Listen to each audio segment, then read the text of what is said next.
In this part of my lectures, I want to teach my students how to summarize the chapter First Year at Harrow, written by Sir Winston S. Churchill. In the chapter First Year at Harrow, the writer Winston S. Churchill tells us the importance of our national language. He wishes to make the readers understand that our national language is our identity, and we should feel proud to learn and write it well. Churchill shares his school life experience with us when Latin and Greek were considered as splendid subjects and only brilliant students could learn those languages. Churchill says that he was interested in history, poetry, and writing essays, and he wished to appear in the same subjects in the examinations. While examiners were partial to Latin and mathematics, and their will always dominated. The writer went to take admission in Harrow School.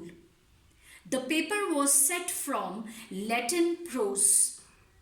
He wrote his name on the top of paper, then question number 1.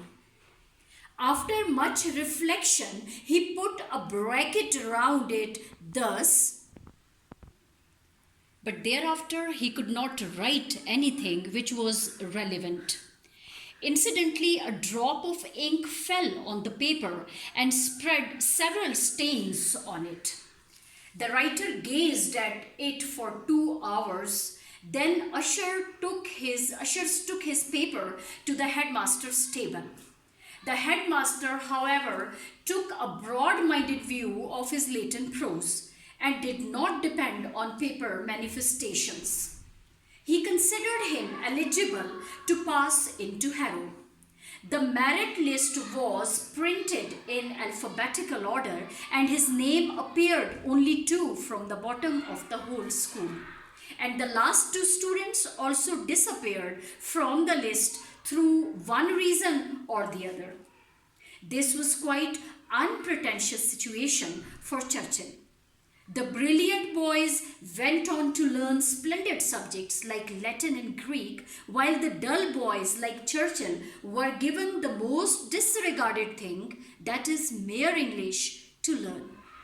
Mr. Somervell was assigned a task to teach the most stupidest boys, and he did it well. He used to write a fairly long sentence and broke it up into its components by means of black, red, blue, and green inks, subject, verb, object, relative clauses, conditional clauses, conjunctive, and disjunctive clauses. Each had its own color and bracket, and the students did this exercise almost daily. Thus, Churchill got into his bones the essential structure of the ordinary British sentence. And after many years of school, the students who went on to learn splendid subjects like Latin and Greek achieved distinctions and prizes for writing beautiful Latin poetry and pithy Greek epigrams, had to come down to common English to their living or make their way. While Churchill got immense advantage over those brilliant boys. Now he said that he was in favor of boys learning English.